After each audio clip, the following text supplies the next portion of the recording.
The significance about this story will blow your mind because there's so much that I'm going to share about the deep-seated sins that people would like to point out and throw shade about in my life, but that's okay because we always get a clean slate. So when it comes to purchasing a car, what better way to figure out all the bridges that you have burned than to pull up your credit report, right? So, I've been working hard on it for the past year, but I also think it's kind of suspect because if you see a sign at the traffic light that says, oh, clean up your credit for $800, it all must be a sham. Nonetheless, I play the game. So I came to my little hometown, Maryland, here in Westminster, and I decided to go on the outskirts, and I'm going to trade in my vehicle that I think is on its last leg, and I know that the times are uncertain ahead of us, so I'm thinking I want something a little bit more reliable. The reason being is because I went to St. Thomas last year, and I saw in the spirit realm that everything was basically mechanics, hardware, and grocery that was up and running, and I had, something in my spirit that said, okay, it's about high time that the blue collar mechanics start making a bunch of money. And that's what we're coming into, because essentially if people have to purchase used cars, then there's a high propensity that they might break down a little bit more. Hence, I don't really have the bandwidth to deal with that kind of angst because I don't want to be just shelling out money and being left on the side of the road. So that put me in this predicament. I found some vehicles that I loved up in Owings Mills. And here's the kicker. I make a decision based on where I'm going to give my business based on how the people treat me. This man was stellar. He was straight up, yeah, we brought you in through that deal because that's an internet special. It's totally bogus.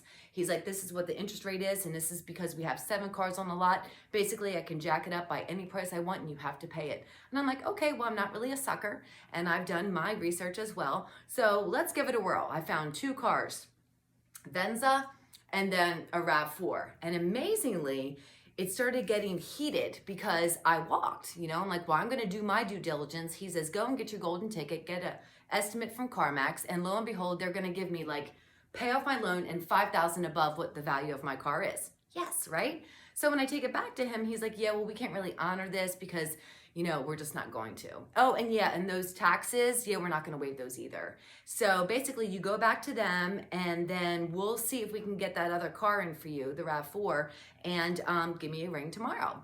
Okay, so cool. I have some days, so I wasn't going to, haste makes waste and move my little tuchus for them. So I called them back and they're like, oh, well, here's the deal.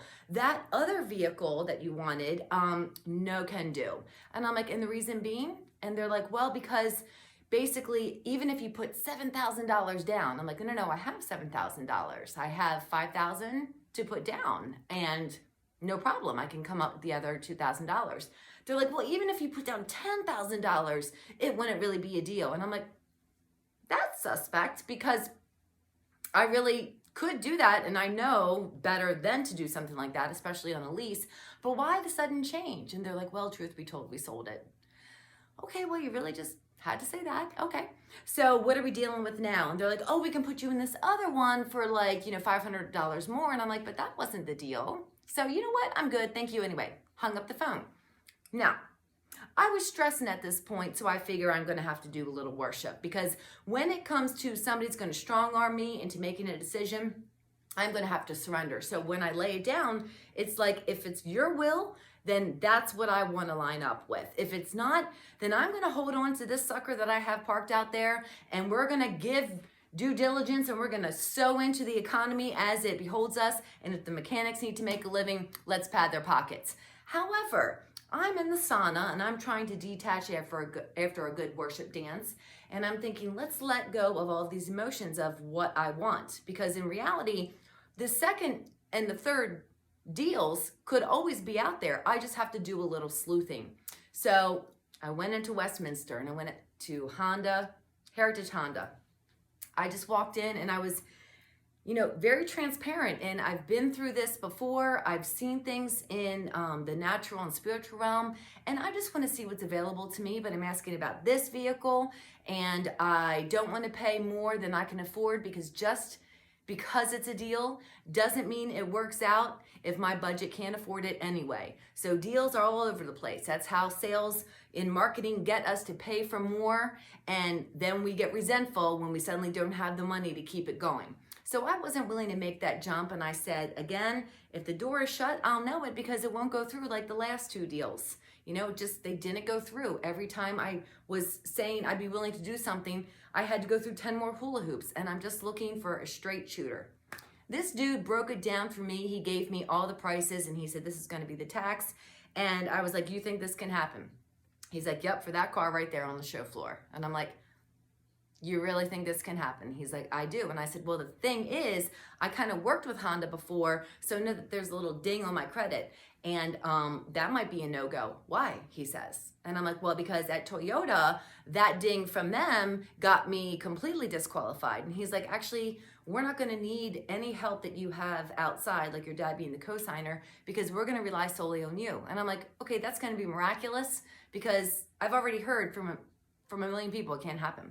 He's like, but I bet you it can. Can you trust me? And I liked how he said that. And I'm like, yeah, let's give it a roll. What do we have to lose at this point? I still have a vehicle. You know what I'm saying? I just wanted the upgrade and I didn't want to have a hassle if it breaks down all the time.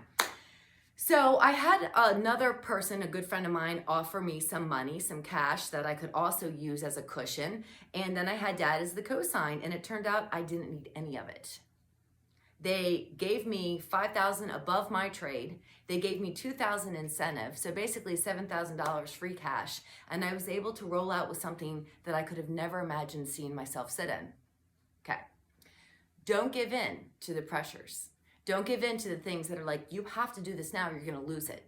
I really can't stand those cliches where they're like, if you don't act now, you're gonna miss the blessing. I've never known my Jesus to do something as stupid as that, because I know that he is a forgiver and a giver back of time, and that means nothing is wasted. So hold strong. If there's things that are not sitting right with you, then you get to trust your gut and trust him leading you, and you get to walk away and you get to hold out and surrender and say, you know what, not until I know it's time, not until I know it's your will. And then you'll be surprised at the goodness and the grace that you get falling down from heaven into your lap.